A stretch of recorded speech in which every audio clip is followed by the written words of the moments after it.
Bruce Lee's Jeet Kune Do (JKD) wasn't just a fighting style, it was a revolutionary approach to combat that adapted to any environment, opponent, or situation, whether in the ring, the streets, or even unpredictable terrains like water, mountains, or crowded urban spaces.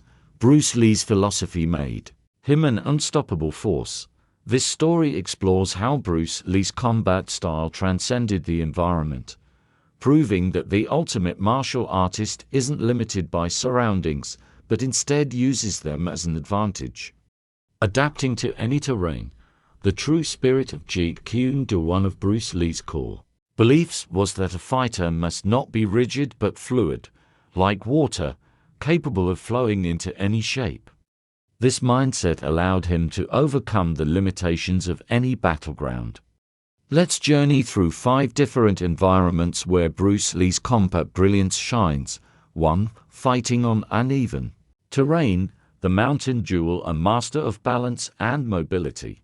Bruce Lee once trained on rocky and sloped terrain to test his ability to move efficiently without losing stability. In a duel on a steep mountainside, an opponent, relying on traditional stances, struggles to maintain footing. Bruce Lee's adaptation.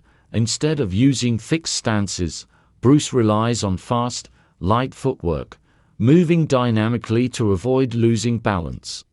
He uses the uneven terrain to break his opponent's stance, forcing him into an awkward position before delivering a powerful sidekick that sends him tumbling.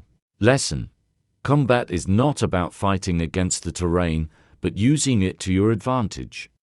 2. Fighting in water, the ultimate test of fluidity. One of Bruce Lee's most famous philosophies was, "Be water, my friend," but how does one fight in water? During his personal training, Bruce often practiced movements while submerged, refining his strikes and footwork in resistance-heavy conditions.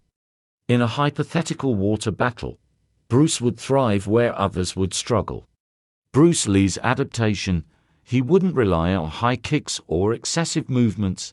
Instead, he'd focus on short, precise strikes, controlling his opponent's body and using the water's resistance to his advantage.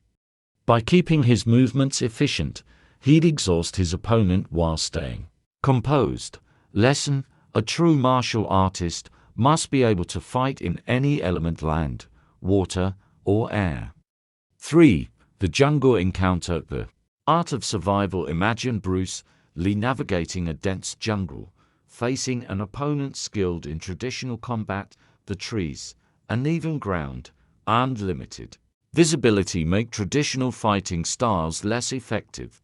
Bruce Lee's adaptation: he doesn't fight against the jungle, he fights with it, using tree trunks for cover, branches for leverage, and the natural obstacles to restrict his opponent's movement. Bruce turns the environment into his greatest weapon. Instead of wasting energy, he waits for his opponent to make a mistake, then strikes with precision. Lesson: the environment is not a limitation, it is an